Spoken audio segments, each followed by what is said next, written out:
E aí, Cláudio, tudo bom? Tá me ouvindo direito aí?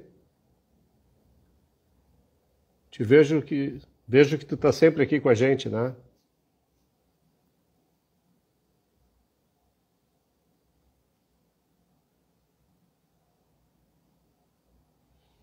Daqui a pouquinho começa mais uma live desta vez com o professor Denis Xavier e vamos conversar sobre várias coisas a respeito da filosofia, do mundo editorial, da academia, deste livro aqui, que vocês devem estar vendo ao contrário, né? Que ele produziu, editou junto com a LVM, no qual eu escrevo um capítulo, um breve capítulo sobre o objetivismo, que na realidade finaliza o livro, né? O último capítulo do livro, o 11º.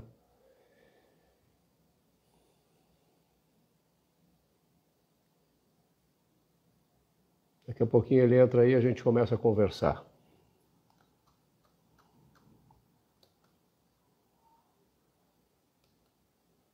Aí ele.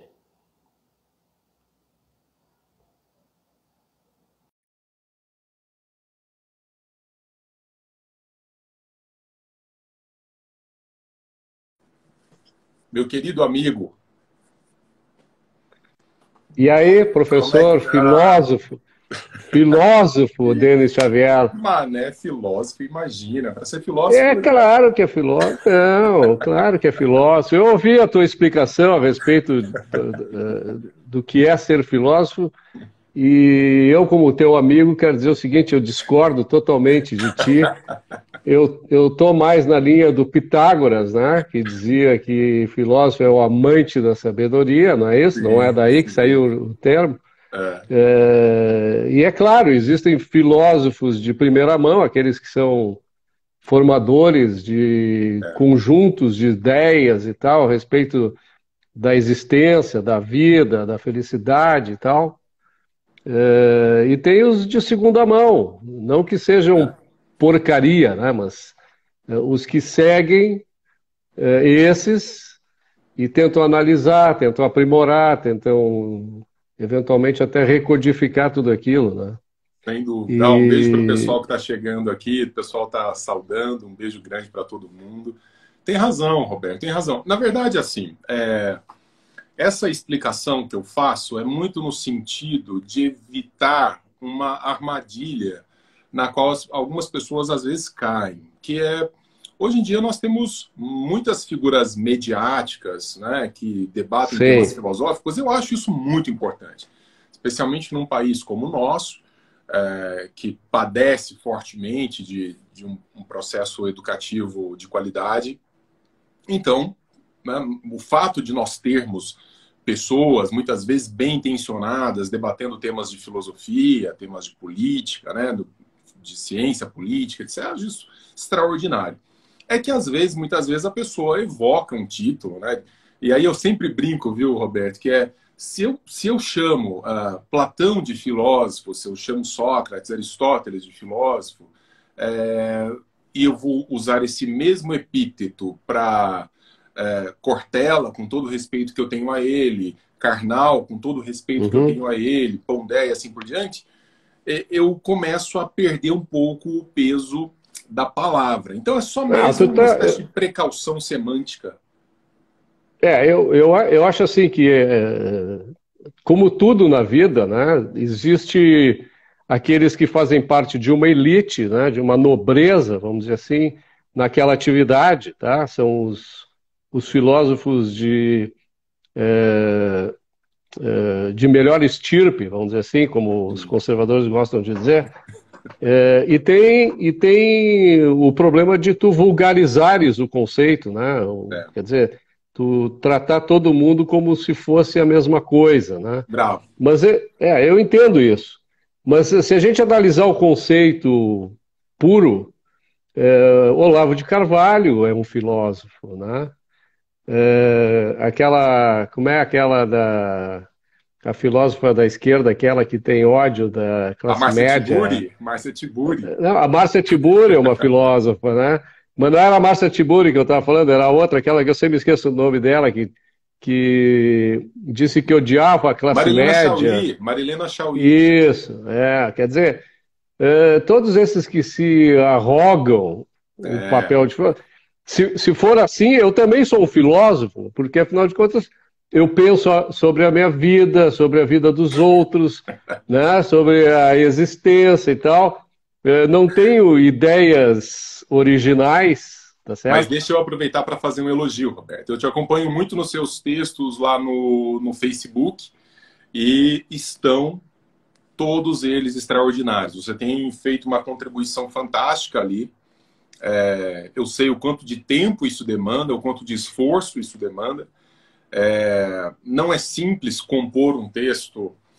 E os seus textos, em geral, nem são textos curtos, né? São reflexões mesmo. Às vezes são mais compridos, é É. verdade.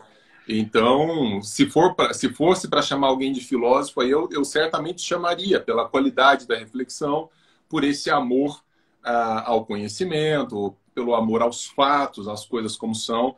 Mas realmente, eu tenho muito receio, e como felizmente algumas pessoas acompanham o nosso trabalho, eu tenho muito respeito por essa qualificação, filósofo, e daí eu procuro falar, moçada, olha, realmente, nós temos bons professores de filosofia, nós temos grandes investigadores, temos professores de filosofia muito ruins, que têm mídia, que têm espaço na mídia, Sim. e eu, por uma questão de respeito, não vou, vamos dizer, declinar nomes, mas é simplesmente para dizer, moçada, para quem não é especialista, tem que realmente dar uma calibrada nessa questão terminológica para a gente não confundir todo mundo no mesmo saco aí. Nesse saco, eu diria o seguinte, que tem algumas pessoas que podem ser colocadas junto com esses grandes pensadores, tá? Porque defendem a verdade, defendem o que é certo, né? Procuram fazer um trabalho lógico a respeito do que é a filosofia, do que é do que são as respostas para essas perguntas existenciais que a filosofia faz, né?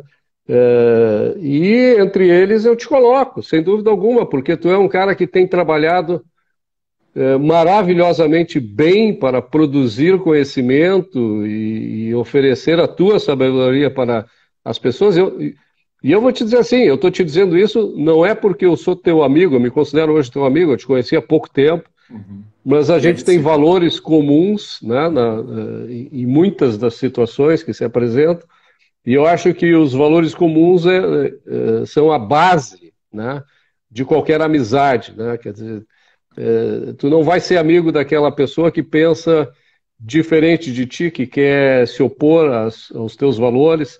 Então, a base fundamental para uma amizade começa a partir deste compartilhamento de valores. E eu acho que a gente, em muitas coisas, compartilha, em outras não, a gente tem Uhum. pensamentos opostos até, Uhum. mas a gente respeita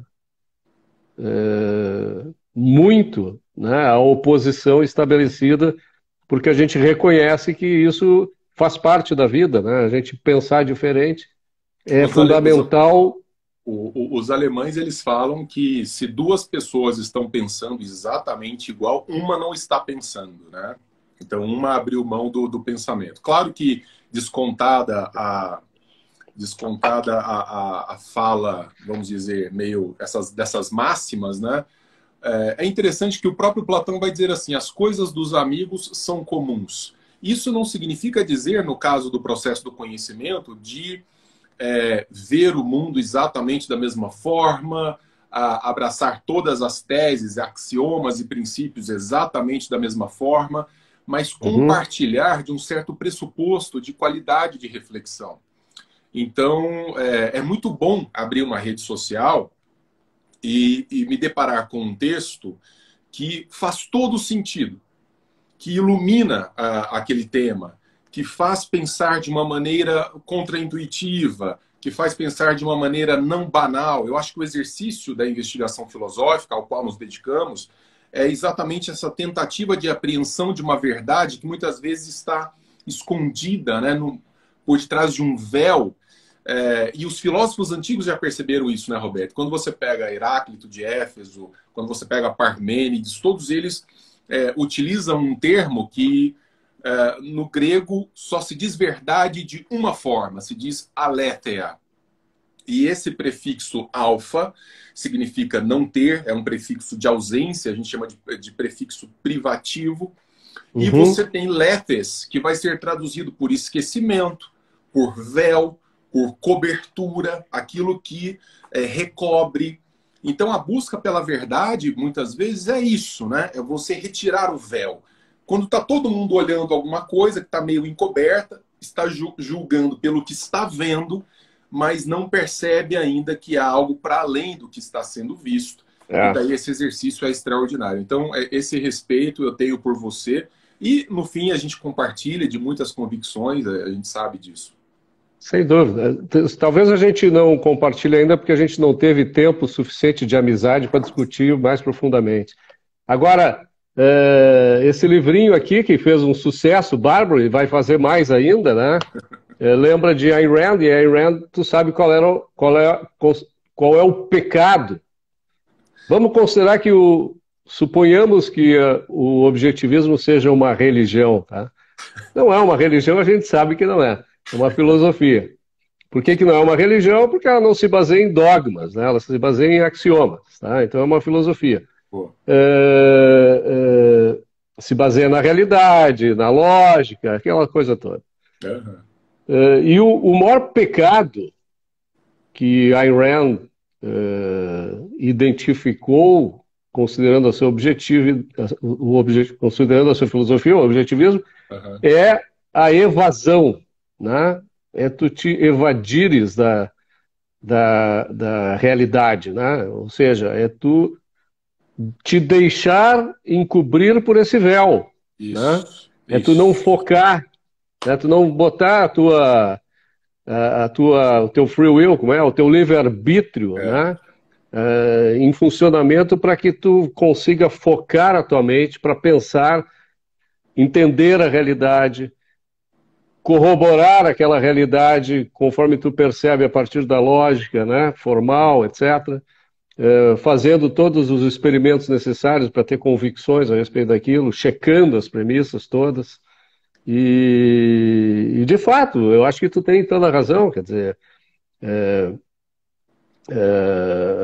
a busca da verdade, ela exige muitas vezes que a gente passe por becos escuros que ninguém antes ousou passar, né?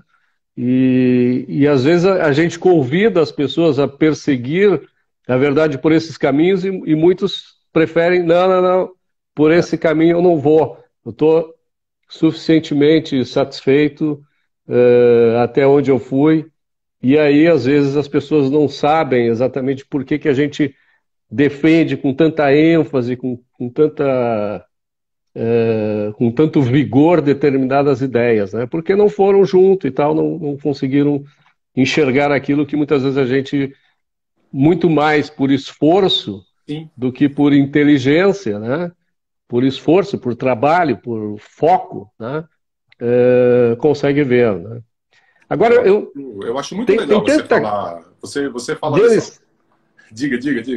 Eu quero dar a última palavra aqui agora, nestes próximos 30 segundos, para te entregar a palavra para o resto do tempo. Né? Imagina, porque, afinal de contas, eu e todo mundo que está aqui é a minha live mais com maior audiência, tá? Todo mundo que está aqui para te ver, né? Está aqui para te ouvir, né? Até o Matheus, que é um querido amigo que está aqui, ó. O Matheus é um jovem que está sempre participando das minhas lives e ele está ali em tom de brincadeira falando uma verdade. Você abriu todas essas portas, né, Roberto? A verdade é essa. Muito antes de eu travar contato com o objetivismo, muito antes até, quando eu olho para o seu trajeto, de entrar no mundo da filosofia, você já vinha batendo esse terreno para que hoje a gente colha esse reconhecido sucesso do pensamento objetivista no Brasil e que vai continuar e que vai ser ampliado. Então, eu acho que de alguma maneira a gente conseguiu rasgar uma bolha e deixou extravasar esse conteúdo. Isso é importantíssimo. E eu tenho uma alegria especial, Roberto, pelo fato de você estar nesse livro. De você estar nesse livro da Breves Lições. Porque... Alegria minha. Não, quando a gente pensou no livro, eu estava falando com o Alex Catarino, que é o editor-chefe da LVM, e a gente conversando com você, quem que é a grande autoridade, quem é o cara que tem que estar?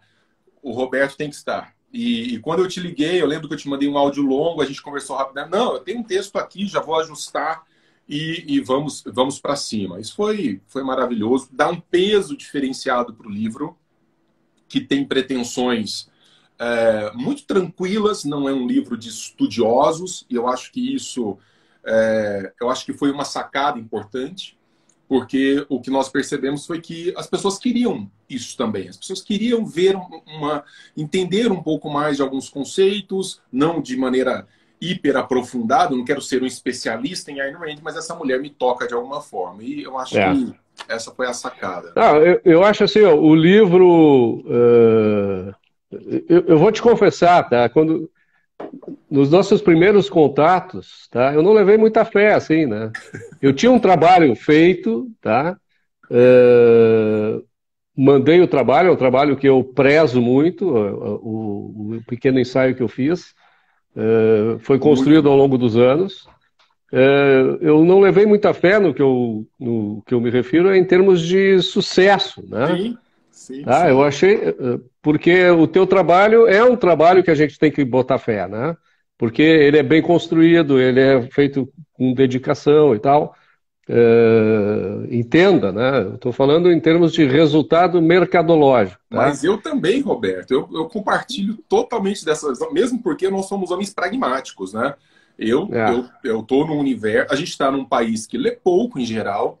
Pragmático não no sentido filosófico, não é? Pragmático no sentido da ação, né? De apreço às coisas da realidade. Então, eu tinha muita desconfiança de falar, olha, será que isso vai de alguma maneira? Quando a LVM aceitou o projeto, eu falei, olha, agora a gente tem uma chance, porque a LVM já é uma chancela diferenciada, já é uma editora que tem uma certa penetração, de repente isso pode melhorar.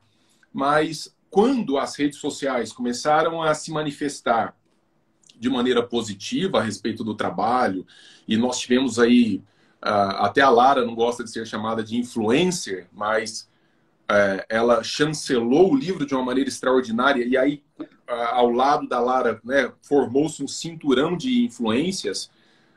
Cara, aí na hora que você começa a receber marcação de pessoas que têm de 10 seguidores a 1 milhão de seguidores, você fala, agora a coleção tem vida própria. O negócio vai adiante.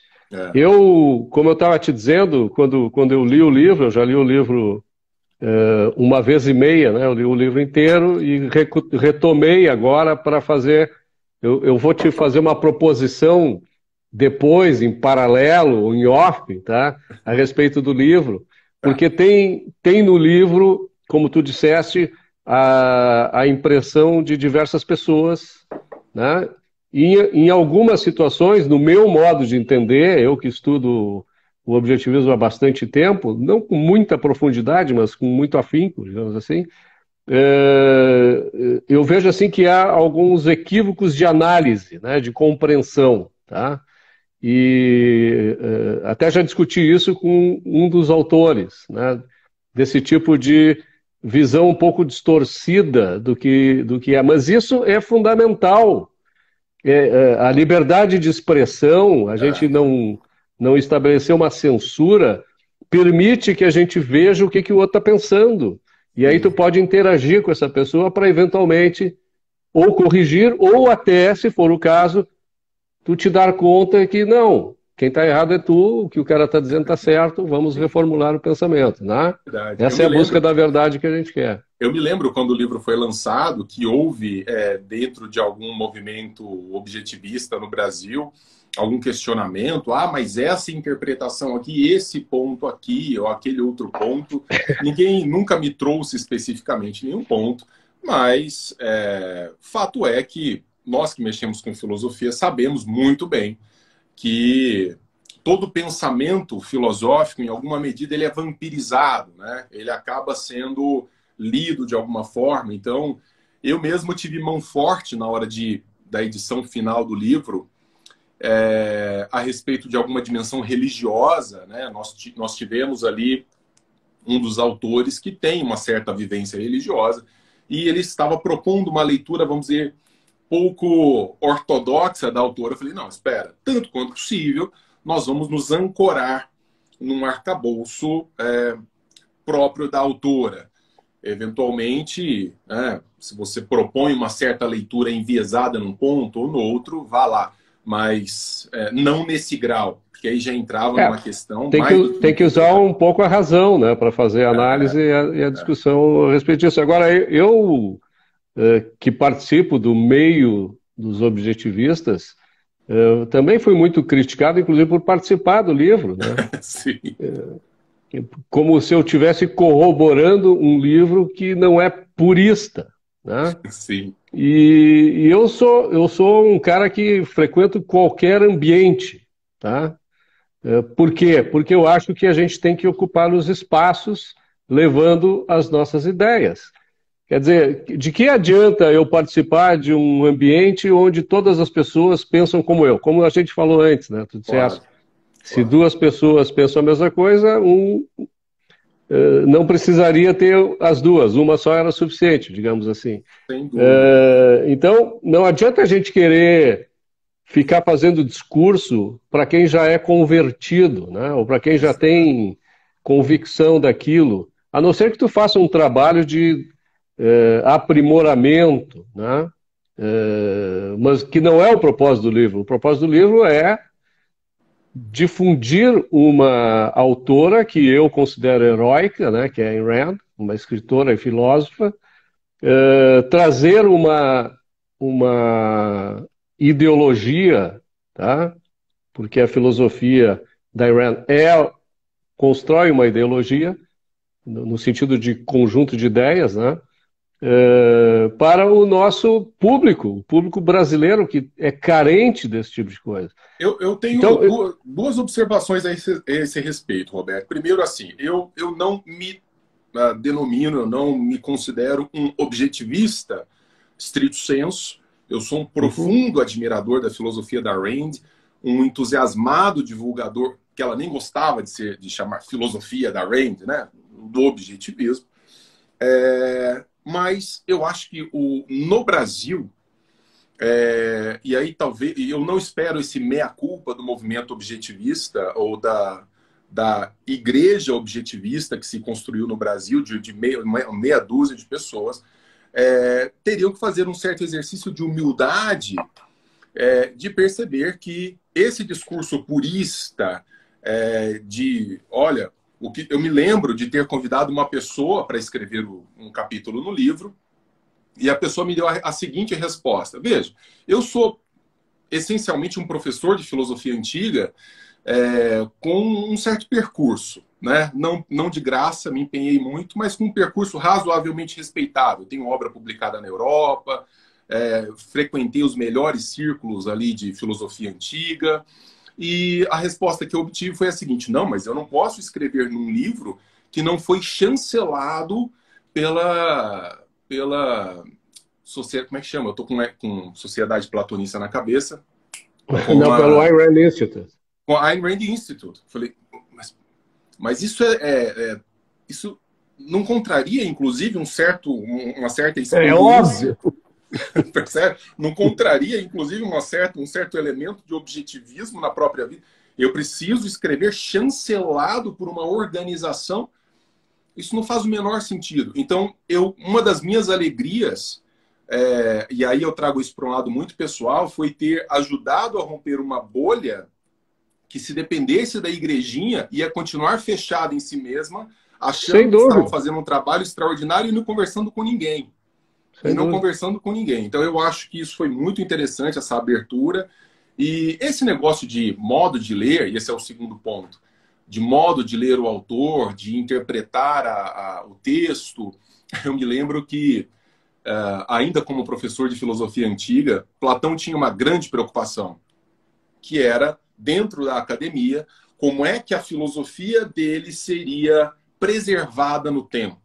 Né? Como é que, então, ele garantiria uma certa pureza conceitual da sua filosofia na sequência após a sua morte. Com toda essa preocupação, é muito interessante quando você vai aos documentos, no momento mesmo em que Platão morre, um sobrinho dele assume a direção da academia e a filosofia dele, os conceitos que ele defendia nos diálogos, passam a ser completamente lidos de uma forma muito diversa. Então, a filosofia ela ganha essa vida, né? Ela vai Não, se entregando. evidente, o que acontece é o seguinte, a partir do momento em que a gente está difundindo a filosofia de alguém, né, porque quem desenvolveu essa filosofia foi Rand, nessa concepção, né? Existe um critério de análise dos herdeiros da Ayn Rand, né, o Peikoff, que administra o Ayn Rand Institute, de que o objetivismo é a filosofia de Ayn Rand. Uhum. Ou seja, é a filosofia randiana, como tu diz, né? A gente até já brincou sobre isso, né? Que ela não gostava que chamassem de randiana porque aquilo transcendia ela. Ela descobriu, mas aquilo faz parte da realidade, aquilo faz parte do pensamento universal, né? Quer dizer, ela estava entregando aquilo para o mundo, não era mais dela, nesse sentido, né? Agora, quando tu diz o seguinte, ninguém pode alterar a filosofia da Ayn Rand, eu concordo. Se alguém fizer uma mudança no objetivismo, deixa de ser um objetivismo. Vai ser outra coisa qualquer que não o objetivismo da Ayn Rand. Aí o cara cria lá, e todos os filósofos... paralela, né? Por isso que é bom a gente deixar aberto esse aspecto do filósofo, né? Se algum outro resolver pegar o objetivo, fizer algumas alterações e criar a sua própria filosofia, está criando outra coisa, que não é o objetivismo. Né? Sem dúvida. Porque o objetivismo, ele é randiano. Sim. Tá certo? Então, é interessante que as pessoas não gostam que chamem de randiano uma coisa que é randiana. Né? Eu tenho muita dificuldade em não dizer filosofia randiana. Eu tenho muita dificuldade. Eu sei, às vezes eu já te disse isso, né? Às vezes parece que é provocação, né? Que tu tá aí desafiando os objetivistas a fazer isso. Até porque muita gente acha que os objetivistas cultuam a Ayn Rand, o que é uma grande bobagem, né? Não existe um culto a Ayn Rand, existe uma admiração àquela mulher heróica que conseguiu construir uma filosofia com esse porte, tá certo? Ainda mais num país do qual ela sequer dominava a língua, não era a língua natural dela, né? Ela aprendeu com o tempo e não há como não admirar uma pessoa assim, né? Que fugiu do comunismo, foi perseguida, a família perdeu tudo, reconstruiu sua vida, ela fugiu de lá com 21 anos, desbravou um país novo e teve sucesso, né? E mais, enxergou nos Estados Unidos o que os americanos não estavam vendo. Né? Isso está retratado na Revolta de Atlas. Que, por sinal, há uns dias atrás estava em 60º lugar entre a lista dos best-sellers da Amazon. Não, incrível. Bem atrás, né, do livro do Denis Xavier, que ficou em 24º lugar. Né? Mas é incrível, assim, olha, depois que passou que deu esse boom aí de interesse e as pessoas realmente querendo ler, A Revolta de Atlas, já praticamente esgotada em diversas livrarias, o mesmo acontecendo com a Nascente, o mesmo acontecendo com Cântico. Então, foi realmente uma coisa extraordinária. E eu sempre comento isso, Roberto, assim, como que a liberdade vai ganhando espaço na mentalidade do brasileiro. Na economia, o livro mais influente hoje, mais vendido, são as 6 lições do As 6 Mises. lições. Então, de repente, você começa a enxergar a coisa caminhando, rompendo certas fronteiras históricas. Isso é muito animador. Eu fico muito feliz. Tu sabe o seguinte, há muitos anos que o pessoal do Ayn Rand Institute me pede para criar aqui um movimento objetivista e tal. Na realidade, antes disso, eu queria fazer, por questão de justiça, algumas ressalvas. Tá? Em primeiro lugar, não fui eu que introduzi o objetivismo no Brasil. O primeiro livro traduzido para o português da Ayn Rand foi A Revolta de Atlas, que se chamou, na época, Quem é John Galt? Quem é John Galt? Foi uma iniciativa do Donald Stewart Jr. Sim. Tá? Já à frente do Instituto Liberal? Sim, sim, já foi isso porque a tradução foi feita em 87. A tradução Liberal. E a publicação foi feita em 87. Né? Eu li pela primeira vez no Carnaval de 88, tá? A Revolta de Atlas. E depois, como eu me afastei do movimento liberal lá, mais ou menos pelos anos 90, 91, 3 amigos, o Winston Ling, o André Leufman e o Leonard Zelmanovitz, que tu conhece, os 3, eles resolveram criar uma coisa chamada Ateneu Objetivista. Tá?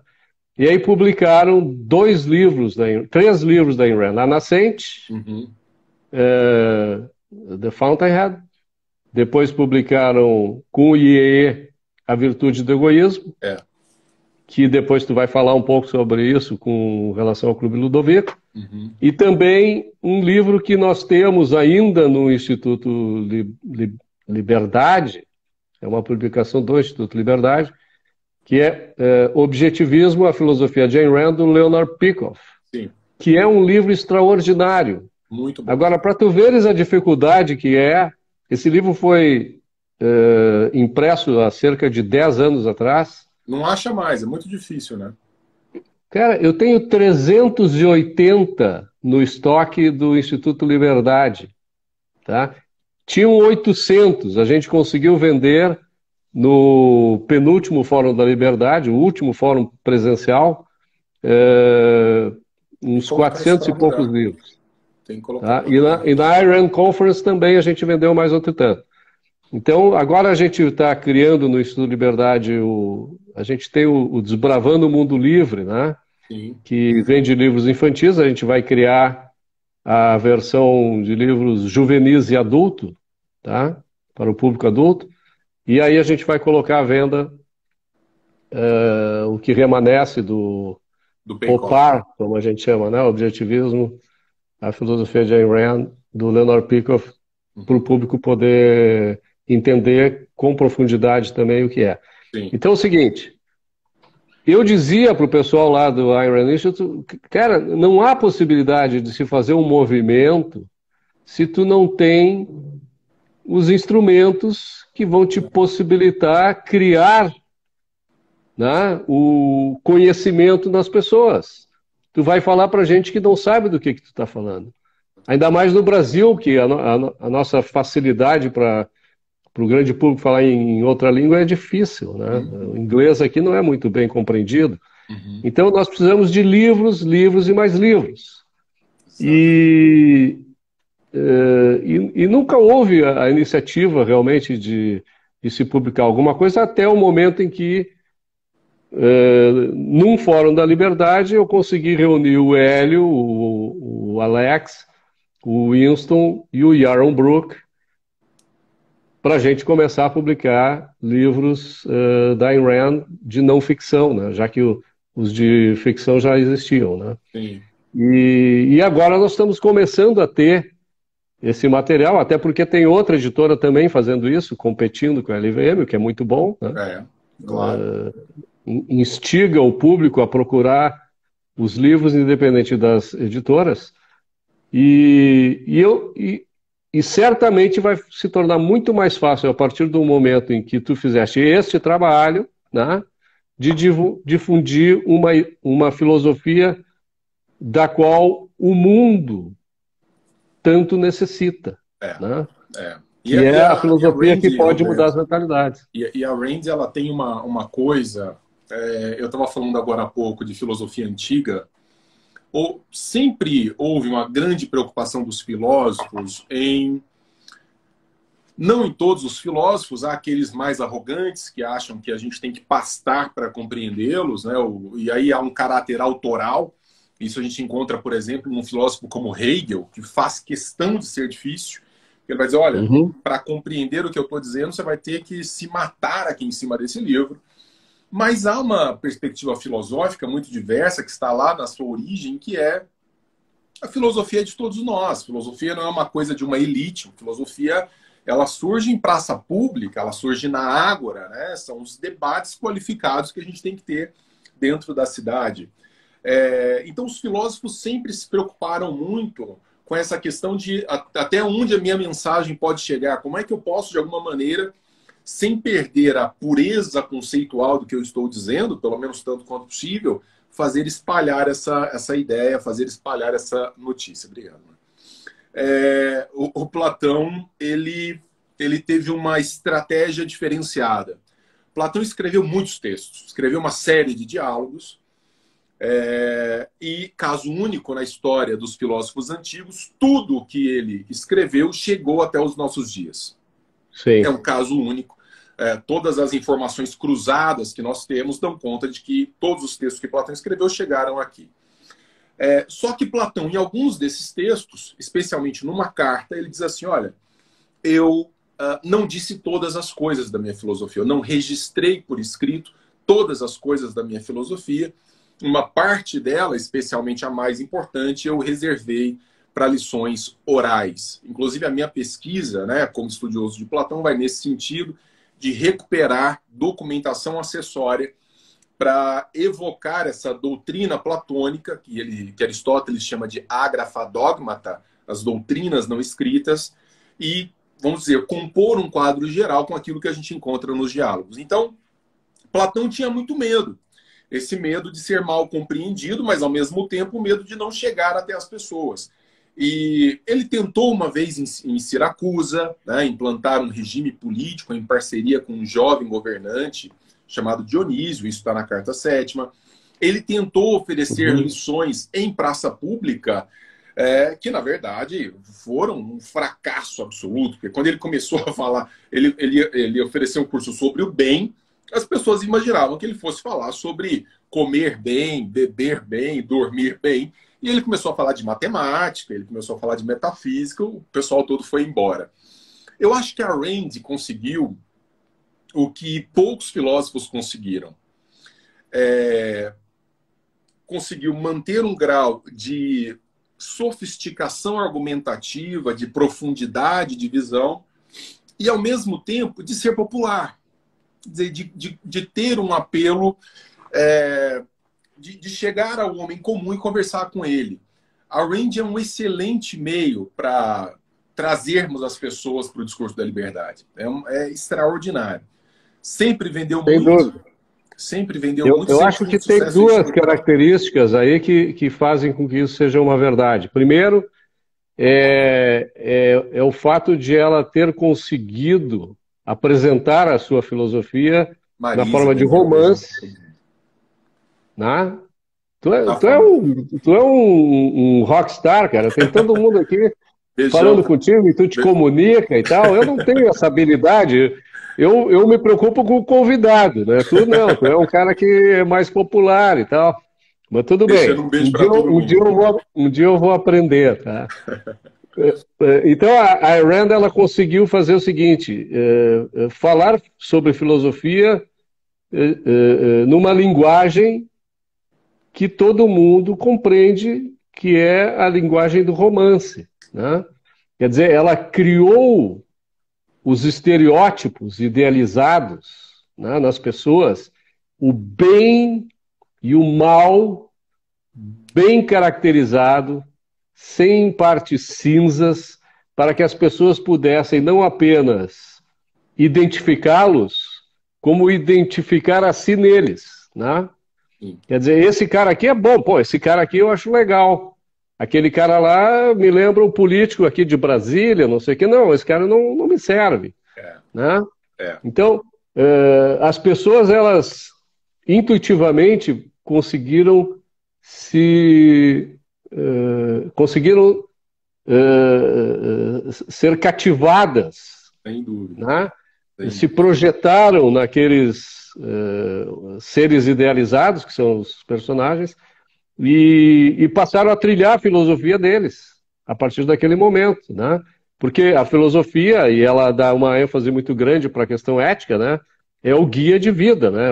É como a gente deve viver para alcançar a nossa felicidade, né? Então, Rand fez um movimento muito inteligente, Roberto. Assim, o Pascoal está aqui, tá todo mundo aqui. Beijão, pessoal. Rand fez um movimento muito inteligente. Se ela tiver, hoje eu estava escrevendo aqui um pedaço de texto sobre isso. Talvez se ela tivesse apostado numa abordagem de prosa, talvez num texto de natureza estritamente filosófica, não romanceado, talvez ela tivesse tido muito mais dificuldades para penetrar nesse mundo que ela penetrou, e não sei se a gente estaria falando dela nesse momento. Mas ela fez esse caminho inverso, né? Porque a academia é muito refratária, Roberto. A academia é muito fechada. Existe um livro, estava lendo até outro dia aqui em casa, sobre o julgamento de Sócrates, um dos melhores que eu já vi, cujo título agora me escapa, mas ele está aqui, depois eu posso passar. Exatamente, O Julgamento de Sócrates. Eu queria lembrar o nome do autor, que é um jornalista, foi um jornalista norte-americano, que parou, estudou o grego e escreveu esse baita livro. A academia se fechou para esse cara. Só que é um livro extraordinário. É um livro extraordinário. E a academia simplesmente não reconheceu o valor do esforço do sujeito, né, nessa tentativa de descrever o que aconteceu no julgamento de Sócrates. Então o sujeito fez um trabalho técnico, estudou o que tinha que estudar, leu grego no original, fez o diabo. Mas não era um professor com doutorado, não frequentava o establishment da academia. E eu acho que isso ia acontecer com a... aqui, ó, exatamente esse, Matheus, obrigado. O Stone, E.F. Stone, esse cara. Sujeito extraordinário. Então eu acho que a Rand, ela poderia ter sofrido uma fortíssima retaliação como um todo, se ela tivesse adotado um outro tipo de abordagem. Então eu acho que foi muito sagaz. E claro, estava alinhado com a natureza dela, de roteirista, né, de escritora de textos dessa natureza. Foi um movimento inteligente, também aí.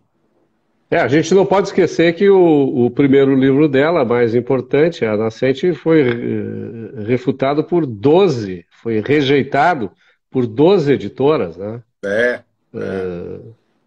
Não foi um trabalho difícil. Não foi banal, né? Não foi banal o Não. esforço dela para se tornar mais popular e chegar às pessoas. Mas é incrível como que ela consegue isso e como ela conseguiu isso em vida, né? É uma coisa que não é também lá muito comum. Geralmente é um reconhecimento póstumo. Deixa eu te fazer uma pergunta, Denis, aproveitar aqui para ter umas aulas, né? Eu acho que o pessoal gosta disso, não sei. Às vezes eu participo das tuas lives e eu vejo o pessoal te questionando algumas coisas. Tu achas, assim, que a gente está vivendo hoje um período mais ou menos helenístico, é assim que se diz? Uhum. No sentido de que as pessoas veem um mundo caótico, né? As pessoas querem se evadir, querem buscar na sua vida um prazer, uma coisa hedonista, em vez de um abandono, vamos dizer assim, se é que teve recentemente, eu não sei, mas um abandono dos ideais que Aristóteles, por exemplo, no qual as obras de Ayn Rand se baseiam, que seria a busca da felicidade, né? Ayn Rand, o ideal, né? digamos assim, o padrão de valor moral do objetivismo é a vida, né? E a felicidade é o propósito, né? Então existe uma série de valores morais a serem alcançados para que essa felicidade seja possível. No helenismo, que tem lá o epicurismo, o estoicismo, os céticos, tá? Aquela turma lá que tu conhece muito mais do que eu, nem conheço muito, tá? Conheço de fazer voos rasantes, tá? Uhum. Tu acha que pega, eu vi tu comentando, por exemplo, sobre Jordan Peterson outro dia, né? Jordan Peterson tem uma visão terrível da vida, né? Ele acha que a vida é um É negócio uma merda. assim, é um lixo, né? O cara veio para esse mundo para sofrer, né? E essa era uma visão que se tinha naquela época, né? Começou ali um pouco a questão da religião, né? Tu tá rindo, né? O pessoal tá gostando agora, porque tá todo mundo dizendo que tu tava te segurando antes, né? Então eu vou te provocar aqui para tu rir, você. Pode rir de mim, inclusive, que eu não, a minha autoestima é bem elevada. Então, é, então, me situa assim, porque filosofia são escolas, né? Quer dizer, Sim. está desenhado mais ou menos o que é o homem, o que é o universo, como é que a gente pode se relacionar com a realidade e que conclusões a gente pode tirar dela. Existe mais ou menos uma série de escolas já bem formadas, É. onde a gente pode chegar a determinadas conclusões. Como é que tu vê assim o momento atual, né? Início do século XXI, fazendo uma retrospectiva histórica, uma perspectiva para o futuro? É. O que os caras lá daqui 500 anos vão olhar para trás e dizer, não, teve um período helenista no Brasil ou no mundo, ou eu estou dizendo uma profunda bobagem? Não, eu não acho que esteja de jeito nenhum. O pessoal tá até brincando ali, porque hoje até, para falar contigo, Roberto, eu troquei a Coca Zero por vinho, imagina, né? Troquei a Poxa, Coca Zero por vinho. O que é uma troca que geralmente eu não faço de jeito nenhum. Mas, Roberto, a filosofia antiga é um. E quando eu falo de filosofia antiga, eu falo da sua instauração sistemática a partir de Tales de Mileto, ainda que quando você vá para o mito, você já encontre uma certa inteligência na organização das cosmogonias, das epopeias. Então, o mito ele não é desprovido de uma lógica em sentido absoluto, né? Quando você pega, inclusive, a concepção dos deuses, a estrutura pensada na explicação do cosmos, as forças da natureza personificadas em divindades, há sempre uma certa estrutura racional uhum. de causa estabelecida ali, mas por uma série de fatores históricos, inclusive eu estou terminando um livrinho que fala um pouco sobre isso na abertura, por uma série de fatores históricos que aconteceram especificamente na Grécia, um primeiro homem, um primeiro grupo de homens ali na cidadezinha de Mileto, que era uma colônia da Grécia, instaura um novo uso da razão. Então as pessoas falam assim, nós nos tornamos racionais ali. Não, racionais nós já éramos. É que ali o Sempre que houve fomos. foi um uso diverso da racionalidade, com isso que nós chamamos de filosofia. E essa história da filosofia, ela começa inicialmente com uma grande preocupação com a compreensão do cosmos. A filosofia de início, o próprio Aristóteles diz isso, é uma filosofia dos fisiólogos, ou seja, daqueles homens dedicados às coisas da physis. Depois ela ganha uma dimensão antropológica, mais voltada para o homem. E daí, no meio desse amálgama, no meio desse caldo todo, grandes preocupações com a physis, com a metafísica. Ou seja, a filosofia antiga, especialmente com essa grande tríade, Sócrates, Platão e Aristóteles, com a academia de Platão, com o liceu de Aristóteles, ela viveu um momento, ela experienciou uma realidade, no meu modesto entender, sem paralelos no curso da história humana posterior. Uhum. Basicamente porque você tinha uma condição histórica que elevava o homem grego, em especial o homem ateniense, a uma condição de semidivindade. Então eles eles tinham um apreço por si mesmos, eles tinham um desejo de conhecimento que os projetava de uma maneira sem precedentes e que depois foi se perdendo e se perde em definitivo, ou quase em definitivo, com as aventuras de Alexandre o Grande. Basicamente porque Alexandre, ele dissolve a ideia das fronteiras, né? Você perde no mundo grego aquela dimensão do indivíduo cidadão da polis, do indivíduo grego, que olhava todo o resto para um povo bárbaro. Inclusive o termo bárbaro vem de uma onomatopeia, barbaros, né? O modo como a língua estrangeira soava para o grego, soava blá, blá, blá, blá, blá, veio bárbaros. Então, quer dizer, aquele povo é um povo bárbaro, né? Nós não, nós somos diferentes, nós somos um povo navegador, nós somos comerciantes, nós somos um povo dos filósofos, nós somos um povo dos matemáticos, dos médicos. Então aquilo se projetou de uma maneira... Um povo civilizado, vamos dizer assim. Bravo, exatamente. Quer dizer, que é o farol do mundo. Inclusive, essa era uma rusga que existia entre Aristóteles. A gente sabe muito pouco dessa relação. Aristóteles foi professor por um pequeno tempo de Alexandre o Grande. Alexandre, com esse desejo expansionista e cosmopolita, isso incomodava Aristóteles. Porque Aristóteles tinha essa visão purista do grego, né? Falar, você vai misturar com essa galera, com essa gentalha, isso vai dar uma merda. Como deu. No sentido de que perdeu-se essa identidade. E quando o homem grego perde essa identidade, Alexandre promovia casamentos coletivos dos seus soldados com as mulheres das terras que eles invadiam. Então era um negócio assim, para miscigenar, é para misturar tudo. E quando mistura tudo, perde-se essa identidade. Daí chega-se a filosofia helenística, que no meu entender, Roberto, traz as suas repercussões até hoje. Até hoje. A gente nunca mais se recuperou no curso da história no sentido de pararmos e termos condições boas e altivas o suficiente para fazermos uma filosofia tal como aquela exercitada no mundo grego antigo, pré-helênico, nesse sentido. Porque a filosofia continua para a gente, e aí você vê o sucesso da Rand, o sucesso do Peterson, o sucesso do Dalrymple, em grande medida continua a ser uma filosofia do bem viver. Eu acho que essa é uma definição. Nós queremos viver bem. As grandes questões metafísicas, o que existe para além do que nós podemos ver? O universo é infinito?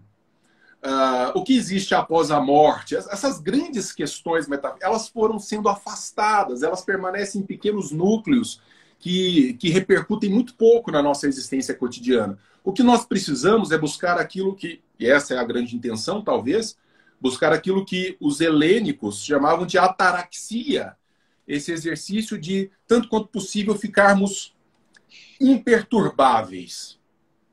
Eu não quero sofrer, eu quero ser quero ser feliz. O que significa ser feliz? A vida familiar, não quero sofrer de grandes paixões. Como é que eu faço para controlar as grandes paixões? E a Rand, ela se encaixa, né, perfeitamente nessa expectativa que existe ainda hoje. Então, veja... Aí tem um... Se tu me permitir fazer um parênteses... Deve. Existe uma incompreensão muito grande das pessoas com relação a Ayn Rand quando ela estabelece a primazia do uso da razão sobre a emoção, né? Quer dizer, as pessoas entendem que ela acha que a emoção é algo que não existe, algo que deve ser controlado, no sentido assim de como os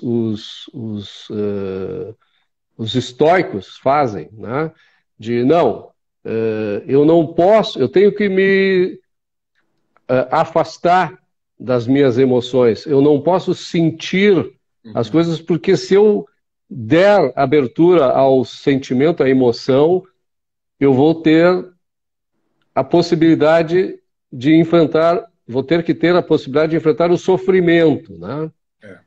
Então eu prefiro me desapegar das coisas, inclusive das amizades, das coisas materiais e tal, para não ter frustrações que me levem a emoções dolorosas, né? A Ayn Rand ela já pensa completamente o contrário, quer dizer, a emoção é o principal sinalizador, né? É aquilo que cria um amálgama entre a tua consciência, tá? Com o uso da razão, e a realidade, tá? Porque com a tua consciência com o uso da razão, tu estabelece os teus valores. E quando tu, na tua relação com as outras pessoas, ou com o universo de um modo geral, os teus valores, eles são ou ofendidos ou valorizados, tá? As tuas emoções, então, entram em jogo para te dizer que, olha, isso aqui vai te levar para a felicidade. Não, isso aqui vai te levar para a infelicidade. A emoção é o alerta, o alarme, né? Dessa relação dos teus valores com as coisas, com os teus inputs, né? Com os inputs que a realidade coloca à tua frente, né? Então, eu acho que essa incompreensão faz com que muitas pessoas coloquem de lado o objetivismo, porque entendem que a Ayn Rand tenta abafar a emoção, quando na realidade ela coloca a emoção no seu devido lugar, né? Atrelando-a. Vamos falar de amor, por exemplo. Amor, que envolve muita emoção, né? É a manifestação mais sublime com relação aos valores. Como a gente falou aqui de amizade, né? Eu sou teu amigo, tu é meu amigo porque a gente compartilha de valores. Então, o amor que pode existir entre a gente nesse sentido, ele está a moeda, né? Que serve de troca, como a Ayn Rand dizia, é o apreço que a gente tem aos valores comuns. Eu acho Isso muito legal gera. pensar em Rand, quando ela fala das emoções, como uma espécie de elemento catalisador da decisão racionalmente tomada. Né? Então, nós não somos robôs. Uma vez estabelecido, eu gosto muito quando você usa focar, né, que é um termo muito randiano, ou muito objetivista, quando você foca, né, num cálculo racional, bom, o caminho é esse, então colocar a emoção à disposição dessa decisão racional, né, isso que te impulsiona. Eu estava vendo aqui agora, estou terminando de assistir uma série chamada A Última Dança, que conta a história do Michael Jordan no Chicago Bulls, uma coisa extraordinária, mas de como que... Eu assisti toda a série. Não, é fabuloso. Uma vez, quer dizer, que o sujeito está decidido, fala, isso é o que conta, isso é que importa. Agora, chega um momento em que se você está, vamos dizer, completamente separado da emoção, se põe separadamente da emoção, do sentir, do calor da situação, você não avança, né? A decisão não avança. Tomada não tem emoção, eu costumo dizer o seguinte, que a razão, ela estabelece o destino e escolhe os instrumentos, né? E a emoção é o combustível que vai te levar lá. Eu gosto muito dessa ideia. Gosto muito dessa ideia. Ou, para quem gosta de náutica, né? A razão te dá a rota, o norte, né? E o vento é a emoção. Se tu não soprar a coisa, tu não vai adiante, né? A emoção é aquilo que te carrega para tu atingir os teus propósitos, né? E eu acho, Roberto, que desde que houve essa ruptura, se não uma ruptura, uma passagem dessa filosofia antiga, marcada pelas grandes questões metafísicas, pelas grandes investigações da Fichte, né? Isso vai claudicando, isso vai se enfraquecendo. E note que no período helênico da filosofia, no período helenista da filosofia, o que surge de maneira mais intensa são as questões éticas, as questões morais, como viver, o que é o viver bem, como evitar os males da existência. E eu acho que, e daí, inclusive, surge um componente novo na apropriação que se faz da filosofia antiga nesse momento do helenismo, que começa ali uma certa tensão mística. Por exemplo, com o neoplatonismo de Plotino. Então o cara vai lá em Platão, chupa aquela filosofia e dá a ela uma atenção toda mística, religiosa, que vai desembocar no cristianismo. O cristianismo é, como escola filosófica, fortemente ancorado num platonismo, num aristotelismo, entendidos como base intelectual das reflexões religiosas. Então, eu acho que desde então a gente nunca mais saiu desse registro, que não estou dizendo que houve um abandono das grandes discussões filosóficas, mas elas perderam muita força no curso da tradição. E para nós o que interessa hoje, ainda de maneira muito intensa, muito forte, é viver bem, viver tanto quanto possível num universo de felicidade, ainda que entendamos essa felicidade como nunca uma conquista definitiva. E aí as respostas as mais variadas, desde aquela em ambiente religioso místico até aquela, vamos dizer assim, egoísta racional da Ayn Rand. Então você tem aí as possibilidades que se desvelam. A gente não pode esquecer, né, Denis, que, se eu não me engano, foram 300 ou 400 anos de helenismo, né, mais ou menos. Sim, e depois exatamente. tivemos mais cerca de 1000 anos, quase, de Idade Média, né, Patrística, escolástica. Aí entrou realmente a religião tomou conta, né, de um modo geral. E Sim. quem resgatou Aristóteles Os na árabes. antessala do Renascimento, né, foi um judeu, um árabe e um cristão, né? Maimônides, como é o nome Averroes, como dele? se diz. Averroes Uhum. e o Tomás de Aquino, né? É interessante, né, que os religiosos que tinham proeminência, né, no pensamento naquela época, ainda que eles fossem também, de certa maneira, desafiadores, né, para o status quo Muito, naquela muito. situação, né, porque trouxeram um filósofo cujo trabalho todo ele se baseia na realidade, na razão, para dentro dessa discussão, o que fez com que o nosso mundo mudasse completamente, né? Olha, mesmo entre os estudiosos de Aristóteles, há quase que uma opinião comum, é quase uma communis opinion, de que ele foi o maior intérprete de Aristóteles e ele nem lia grego, né? São Tomás de Aquino não lia grego, ele só leu traduções latinas. Sim, sim. Foi muito feliz numa série de leituras que fez do autor e o projetou de maneira extraordinária. Até outro dia, relendo algumas páginas de São Tomás de Aquino, ele defende teses ali, como, por exemplo, a naturalidade das relações homossexuais, que faria corar os padres e cardeais da atual Igreja Católica, mas assim, muito rapidamente.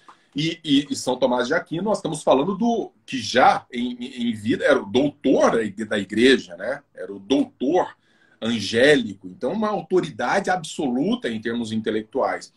Realmente, ele trouxe ele percebeu que poderia adaptar essa filosofia a uma dimensão cristã, mas um movimento muito perigoso, realmente muito perigoso, porque Aristóteles, assim como Platão com Santo Agostinho, se impõe pela qualidade das suas próprias reflexões, né, obviamente. Agora, a Ayn Rand, ela dizia, se eu não me engano, era ela que dizia que para ela existiam os principais filósofos eram os 3A, né? Aristóteles, Aquinas e Ayn Rand. Até onde tu concorda com ela? Tu que é um platonista. É que não tem o P, né? Não dá para botar o P no meio, então vamos ficar nos 3As. Eu tô aqui escrevendo um texto e estava falando disso.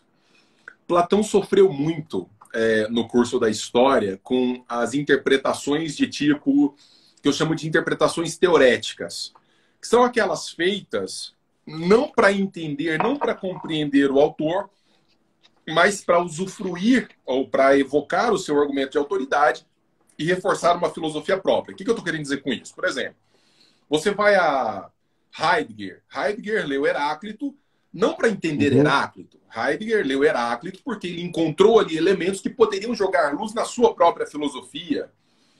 O mesmo acontece com Hannah Arendt em relação a Aristóteles. Mas o próprio Aristóteles fez isso. Aristóteles foi o primeiro historiador da filosofia ali no Uhum. primeiro livro da Metafísica, ele faz uma rápida história da filosofia, dizendo assim, olha, Platão diz isso, Empédocles diz aquilo, Tales disse aquilo outro. Eles erraram nesses pontos que agora eu vou consertar.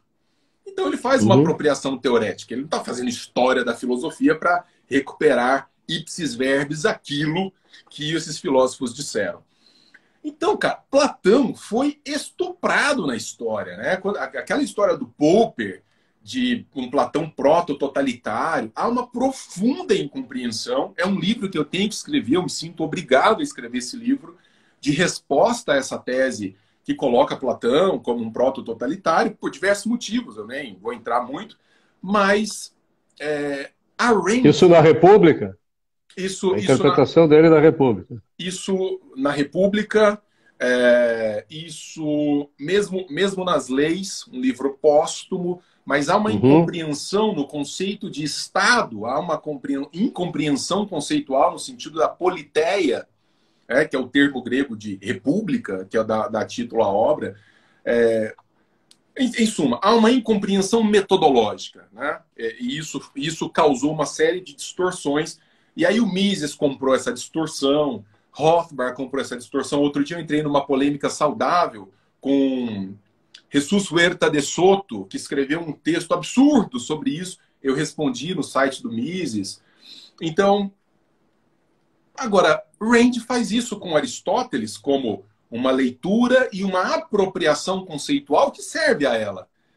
Uhum. Ela fez bem ou ela fez mal, não faz sentido julgar isso para o leitor não especialista. Funciona muito bem. Funciona muito bem. Eu acho, eu sempre que leio Rand, eu vejo ali um peso muito forte de Aristóteles. Eu experimento uma sensação, Roberto, eu não sei se você Não, experimenta. a metafísica de Aristóteles está toda ela lá na metafísica objetivista, né? Exato, lido da forma, né, de uma É. forma muito particular pela Rand, e eu acho que é válido, eu acho que tudo bem, não há nenhum problema nisso. É claro que para o estudioso, eu poderia fazer uma tese de doutorado dizendo assim, olha, aqui Rand não lê de Peca. maneira muito Peca aqui, peca ajustável. ali. Uhum. Entendeu? Não é o caso de fazer isso numa leitura cotidiana. Mas agora eu vejo muito estoicismo em Rand, cara. Eu vejo muitas passagens assim que eu falo, isso é muito forte entre os estoicos, algumas teses e tudo, mas aparentemente ela não reconhece isso, né, Roberto? Se você quiser me corrigir.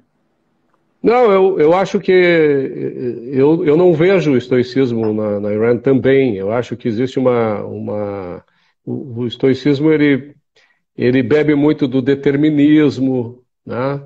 O, é a porta para o misticismo, como a gente já falou aqui, quer dizer, tem um desapego à realidade e às questões que envolvem a felicidade, que Ayn Rand certamente via com outros olhos, né? Ah, sim. Mas eu falo, por exemplo, Então, aquelas passagens de tipo é, uma racionalidade da qual você dispõe, mas que não necessariamente vamos dizer, que você coloca em movimento, né? É uma tese estoica forte, que eventualmente. não, claro. Mas ela, Mas obviamente, não é isso qualquer defendendo. filosofia, vamos dizer assim, que deva ser levada a sério, tem que ter esse elemento de racionalidade. Sou pena da própria filosofia não fazer sentido, né? Outra coisa que, trazendo aqui, já que a gente está falando de filosofia, e eu estou aqui com um filósofo na minha frente, então eu vou Ah, aproveitar, né? Outra confusão séria que fazem é com relação a Ayn Rand ser uma seguidora de Nietzsche, né? ia falar disso agora, exato. Quando na realidade a filosofia objetivista se opõe diretamente, é o oposto de Nietzsche, inclusive no que se refere ao Uberman, né? Uhum. O, ou a questão da ética do egoísmo, né? Quer dizer,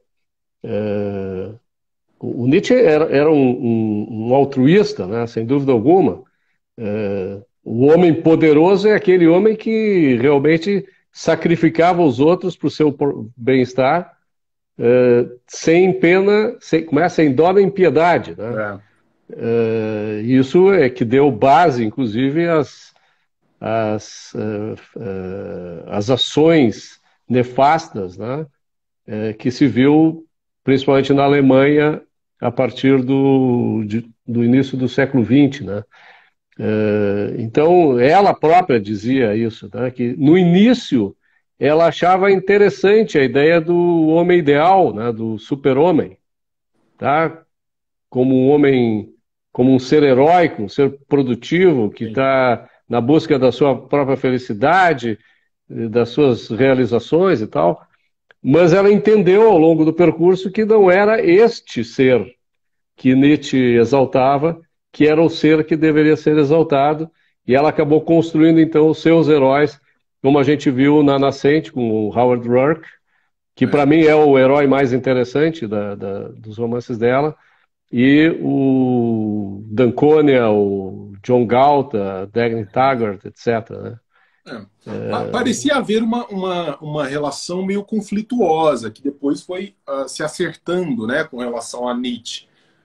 Você falou aí desse, talvez seja um arco histórico, eu não sei se eu estiver errado, você me corrija, mas de uma percepção inicial de alguma simpatia por conta desse conceito, dessa ideia de um homem heróico, de uma projeção de um homem racional, mas não racionalista, que se esgota na sua racionalidade. Inclusive, é uma crítica que o Nietzsche tinha a Sócrates e a Platão, por exemplo. Mas depois há uma compreensão de que essa filosofia nietzschiana vamos dizer, ela degringolava para um outro aspecto teórico que realmente não agradava muito. Então parece que Rand, eu não sei se ela passou de um nível de compreensão a outro, ou se essa relação ficou conflituosa durante muito tempo para ela. Eu realmente não tenho Ficou muita... conflituosa a partir do momento que ela entendeu o processo de construção da filosofia de Nietzsche, né? Porque ela teve uma relação com a filosofia dele quando ela ainda estava estudando lá em São Petersburgo, né? Então aquilo despertou. É como a gente às vezes lê uma coisa, ouve um discurso de um político, se empolga, né? E quando tu vai atrás, tu vai ver o que está por trás. Opa, mas pera um pouquinho, isso aqui parece ser legal, mas não é, né? Porque a base do pensamento talvez até seja o oposto daquilo que eu acredito que É, seja ético ou moralmente defensável, né? é. Por sinal, hoje as pessoas elas são muito me faltou o termo agora, suscetíveis Uhum. a esses discursos populistas, demagógicos, encantadores, né? As pessoas querem que o cara diga o que elas querem ouvir, né?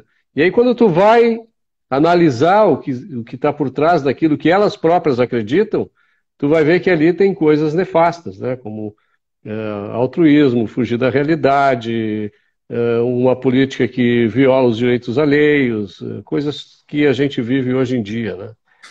Tem um poeta Enfim. antigo chamado Simônides, que ele tem uma frase muito controversa e que eu acho divertidíssima, que ele fala assim, olha, vocês ficam dizendo como nós estamos aqui e eu subscrevo essa fala sua, vocês ficam dizendo que, não, porque tem que tomar cuidado com os discursos arrebatadores e analisar em termos de verdade, falsidade.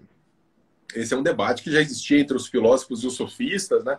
Aí esse poeta, ele diz que, não, o homem inteligente é aquele que se deixa levar pelo arrebatamento. O negócio é tão bonito, é tão bem construído.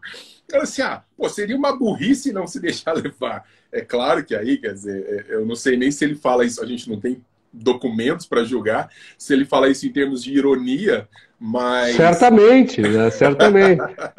Certamente, né? Mas é muito interessante ver Se a como gente é livre para interpretar os que nos antecederam, a minha interpretação a respeito disso é essa. já batemos o martelo, né, Roberto? Mas eu acho Né? esse genial, quer dizer, essa grande discussão que permanece ainda hoje.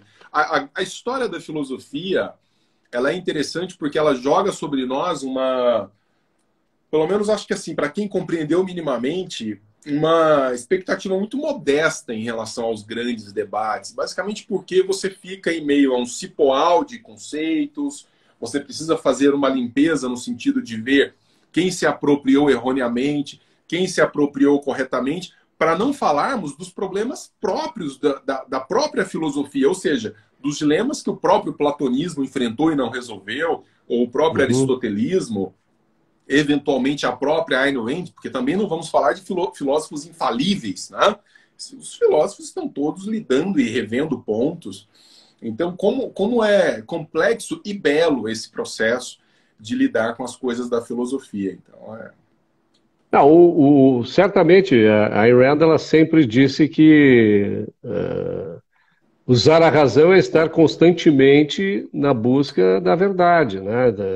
Entender a realidade, fazer uma análise crítica adequada, usar os instrumentos corretos para chegar a determinadas conclusões, usar a lógica como ela deve ser usada e tal.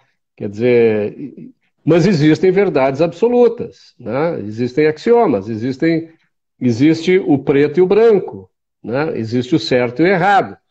Quer dizer, não dá para relativizar tudo, né? Tem coisas que elas são inflexíveis, no meu modo de entender. Tá? mas os filósofos... como é inflexível a existência e a não existência, né?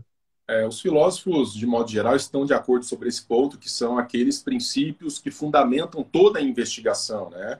Então, alguns começam dos princípios, alguns partem dos princípios, outros vão chegar a esses princípios fundacionais, mas é interessante... Eu acho que uma coisa que tu levantaste outro dia, eu estava te ouvindo falar numa live, que foi a questão de fugir dos rótulos superficiais, né?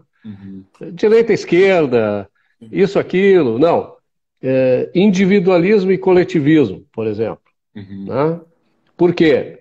Porque individualismo é formado por um arcabouço de ideias que se esgota, né, profundamente na sua análise, assim como o coletivismo. Então, quando tu fala nessas duas coisas, todo mundo sabe, ou se não sabe, deveria saber, no que consiste aquilo. Não é uma abstração flutuante, né? Como direita ou esquerda, que inclusive, como tem um outro exemplo que eu discuto muito com o pessoal às vezes me chama, tu é minarquista? O que é minarquista? Não, eu defendo o Estado mínimo. Mas o que significa Estado mínimo? Estado mínimo, para uns pode ser isso aqui, para outros pode ser isso aqui, para outros pode ser isso aqui. Não, para mim é Estado limitado. Limitado significa o seguinte, é limitado a alguma coisa, né? O mínimo não limita a nada. O mínimo é piso, quer dizer, tu tem um teto aí que tu não enxerga. Tu pode subir com o elevador do autoritarismo onde tu quiser, né? Tá certo? Fazendo uma imagem retórica aqui. Já o limitado, não. Governo limitado significa o seguinte, limitado a isso e aquilo. Tá? A Iran defendia limitado à proteção, defesa dos direitos individuais. Então, essa relativização dos conceitos, ou esse mau uso dos conceitos, que acaba muitas vezes pervertendo a linguagem e criando uma dificuldade da gente pensar, também foi uma batalha que a Ayn Rand enfrentou frontalmente, né? Mas veja, Roberto, isso está no curso da história do pensamento, né? Platão, na Carta Sétima, faz um excursus filosófico, ele faz um certo...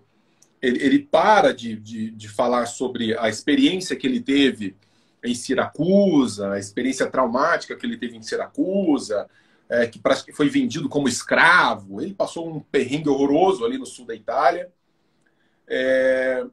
E no meio dessa carta ele para fazer um breve passo filosófico.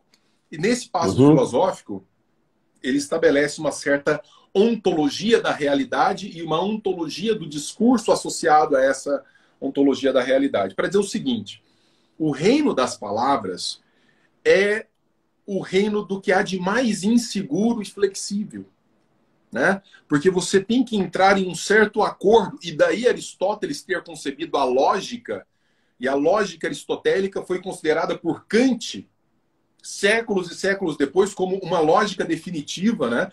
Quando Kant começa a esboçar estudos de lógica, ele vai dizer, olha, não, mas espera aí, Aristóteles estabeleceu princípios da lógica que são questionáveis, não tem muito o que fazer em termos de lógica clássica, né? Exatamente para dizer o seguinte, olha, quando nós estivermos num debate, ou quando nós estivermos numa tentativa de apreensão do real, ou de algum elemento da existência humana, nós temos que estabelecer minimamente, em termos de concordância, em termos semânticos, e calibrarmos as palavras que nós vamos utilizar nesse debate. Sem dúvida. Né? Sem Exatamente, dúvida. porque daí nós, tanto quanto possível, fugimos da equivocidade ou da polivocidade dos termos, para a gente falar assim, olha, não, o que eu estou chamando de egoísmo, ou o que eu estou chamando de individualismo, ou o que eu estou chamando de coletivismo, eu estou limpando conceitualmente nessa perspectiva. E isso funciona. Isso funciona e isso se esgota em si. Por sinal, uma das contribuições mais importantes da Ayn Rand, eu acho que é a teoria dos conceitos, né? Na qual ela se baseia fortemente para defender que a linguagem como código visual auditivo, tá, é um instrumento absolutamente necessário para a gente compreender a realidade. Quer dizer, as palavras elas não podem flutuar livremente, né, Roberto? Flutuar livremente, né? Elas têm que estar ancoradas nos perceptos, né? Isso. Ou se não forem perceptos, naquelas coisas imaginadas de uma forma bem clara, bem precisa, né? Como, por exemplo, democracia, né? Democracia tem vários sentidos, né? Tem uns que defendem democracia, que é o PSOL defende a democracia com unhas e dentes, né? Tem liberais que defendem a democracia com unhas e dentes, mas eles não estão falando a mesma coisa, né? Então... O Pascoal está falando aqui, e é fato, o Peterson ele usa esse recurso em debates que é muito socrático, né? O que você exatamente quer dizer com isso? É muito interessante como isso é fortemente socrático, né? Então, inclusive, Sócrates diz ter sido considerado o mais sábio entre todos os homens exatamente por essa característica, por andar pela praça pública, reconhecendo a sua própria ignorância e chegando naquelas pessoas que estavam ali a falar sobre o amor, a falar sobre a justiça, a falar sobre a amizade, sobre a temperança e fazer uma pergunta que é muito simples, o que é a temperança? O que é a justiça? O que é a amizade? E quando você cobra uma definição e você percebe que o termo a ser definido não pode, em termos lógicos, constar na definição, você quebra o cara. Porque se você diz assim, justiça é a justiça aplicada a tal coisa. Justiça não, é aquilo que é justo. É aquilo que é justo. Então você usa um recurso circular, falando, não, claro. Espera aí, a definição, ela não, aquilo que vai ser definido não pode estar na definição. Você tem que ir para além do conceito, além da palavra a ser definida, além do objeto a ser definido. E Sócrates quebrava os caras com isso, e é um recurso muito interessante de usar nos debates contemporâneos, nos quais as palavras vão ganhando conotações e colorações as mais diversas, né? Por sinal, tem um debate que é famosíssimo, né? Um dos debates que deixou ele muito popular, o Jordan Peterson, que ele conversa com uma jornalista inglesa que tenta pegar ele de tudo que é jeito. Enquanto ele faz perguntas, o que você quer dizer com isso? Ela dizia assim, o que você está querendo dizer com isso, então quer dizer, ela já pervertia e fazia o seu statement, né? Fazia a sua declaração a respeito daquilo. Quer dizer, ela não estava fazendo a pergunta, ela estava transformando o que ele dizia e estabelecendo, porque talvez ele pudesse falhar e corroborar aquela perversão, né, se omitindo, por exemplo. Agora, César, o que é de César, né? Os coletivistas, os totalitários, os intervencionistas são profissionais nisso. Eles fazem isso muito bem. Daí a ponto de confundir a cabeça da molecada com certas apropriações terminológicas que nada tem a ver com a realidade, que nada tem a ver com o objeto debatido, distorcendo completamente. Eu gosto muito da Rand quando ela insiste no termo egoísmo. Ela diz, olha, eu sei que essa palavra ela tem uma certa conotação, em termos, mas eu quero utilizá-la dando a ela uma inflexão para que vocês percebam que não é um mal em si. Né? Então, como que ela teve essa preocupação também, em especial, com o uso apropriado da língua, né, e dos conceitos. Por sinal, o Clube Ludovico, que lançou a Virtude do Egoísmo, né? Se a gente olhar, Tá aqui, eu não tenho aqui tá aqui, ó. Tá aqui, lindão. Pois é. Eu tenho aqui, eu acho o original. Maravilhoso. Mas o original é o seguinte, egoísmo, como é que era o termo? Era uma nova compreensão para esse conceito. Você está falando do subtítulo? Como é que era o subtítulo? Porque ela queria dar uma nova conceituação para egoísmo, né? Isso. Porque egoísmo para todo mundo era o quê? Era a pessoa que... É o brutamontes, né? Para buscar satisfazer as suas necessidades, usava de qualquer meio, né, para atingir os seus objetivos. Então, mentir, roubar... A new concept of egoism. Novo Exatamente. Conceito de egoísmo. De egoísmo. Então, esse trabalho é um trabalho árduo, né? Porque enfrenta todos, né? Sejam os religiosos, os altruístas, sejam os altruístas políticos, né? Os comunistas, fascistas, positivistas, etc. E as pessoas, ainda mais, se a gente está falando isso, vamos falar de altruísmo, né? Se egoísmo é mal compreendido, altruísmo também é mal compreendido, porque muita gente confunde altruísmo com benevolência, com caridade, com fazer o bem, quando não é isso, né? É sim apenas o autossacrifício, né? Não, porque fica com a impressão de que é uma filosofia que odeia os outros, né? É um cara que se preocupa só consigo e tá se lixando se o outro tá se arrebentando na esquina. E nunca foi isso. Não tem nada mais distante em Rand do que essa percepção completamente tortuosa. Anne, obrigado. Sem dúvida. Bom, só por isso, e nada mais do que isso, não há como não elogiar o teu trabalho de divulgação do objetivismo da forma que tu está fazendo.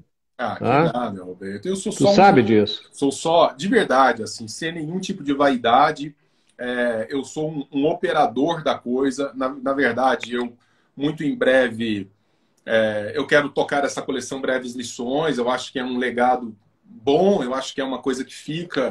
E eu que não tenho filhos, né, e não os terei, mas ficam aí os bebês para quem vier depois. E depois eu vou voltar para os meus antigos lá, para aquela velharada toda, e deixa essa molecada aí estudiosa. Eu fico muito impressionado como que muito rapidamente esses conceitos são absorvidos. Olha, Roberto, eu sou um professor de filosofia, a rede de amigos aqui virtuais cresceu enormemente, então eu recebo muita coisa em box, assim, que fala, cara, mas eu falei outro dia disso, os moleques já leram um punhado de coisa a respeito e já estão à minha frente em relação ao domínio de certos conceitos, então é muito rápido, e eu fico muito satisfeito de ver isso, de ver como que existe um pessoal aí muito empenhado e que a semente foi plantada. E aí agora, virando um pouco essa página aí mais para frente, eu vou voltar para os meus velhinhos todos lá e vou mexer com os gregos. Até o Daniel estava perguntando aqui, eles estavam discutindo uma coisa.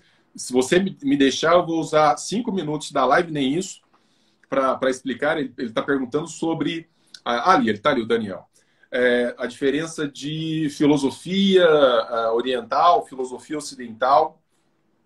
Há uma grande discussão sobre isso, mas eu sou partidário de uma leitura que é a seguinte: o que os gregos fizeram e que perdurou no curso da nossa história foi dar uma atenção teórica ao estudo e à pesquisa de certas ciências. Então, quando você olha para o mundo antigo, no momento mesmo em que a filosofia surge, sétimo para o sexto século antes de Cristo, você já tinha em outras civilizações, como egípcia, por exemplo, boa astronomia, boa medicina, boa matemática sendo praticadas.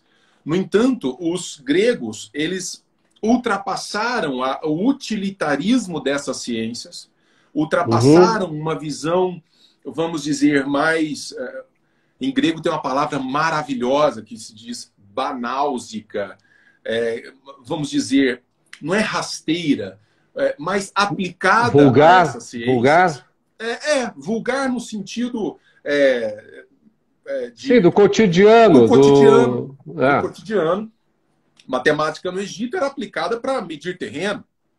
Né? Ninguém questionava, em termos teóricos, os ângulos de um triângulo retângulo.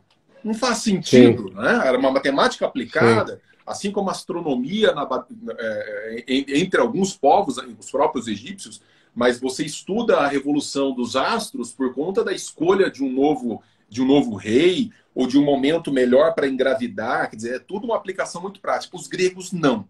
Eles elevam essa discussão a uma dimensão teórica, pensando as coisas nelas mesmas.